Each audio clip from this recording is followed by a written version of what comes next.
Jupiter is a very large planet, so the goal is for the space station to be in a stable orbit, but not to be affected by the gravity pull, because Jupiter is a very large body, so there is a pretty good gravity pull on it. So it's a multi-level station, but the top level is this giant glass room that's almost a mile in diameter with floor-to-ceiling windows that are probably over 80 feet. Now, I call them windows, but I'm sure they're not made of silicone glass. They're probably made out of some kind of polycarbon or something like that. So you have this incredible view of Jupiter. The photographs do not do it justice. Now inside, is it seamless? Is it all squared off? Is it curved? It's a round room, so it's completely curved. The interior of the room is basically think of it as a giant flat room, like a giant open space that has hard light holograms that can produce conversational environments, as they call them.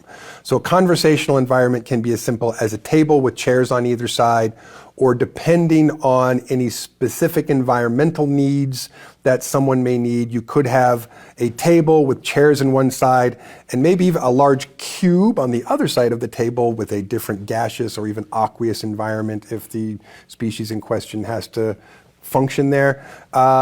Beings come there in environment suits. They can teleoperate sometimes. So it's kept in an oxygen-rich environment because it turns out there are a lot of species that breathe oxygen. It's not universal, but there are a lot of them.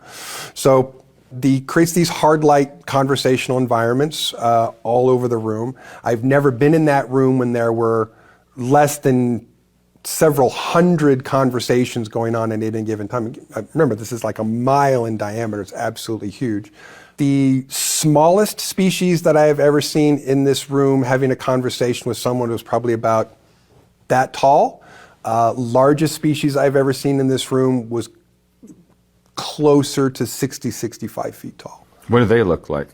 Humanoid, actually. And I was told that they are actually a near genetic match to our own human biological genetic structure, except that their planet is much larger, and so their scale is different. But somehow there is this biogenetic link, which I've been informed can happen sort of for two reasons.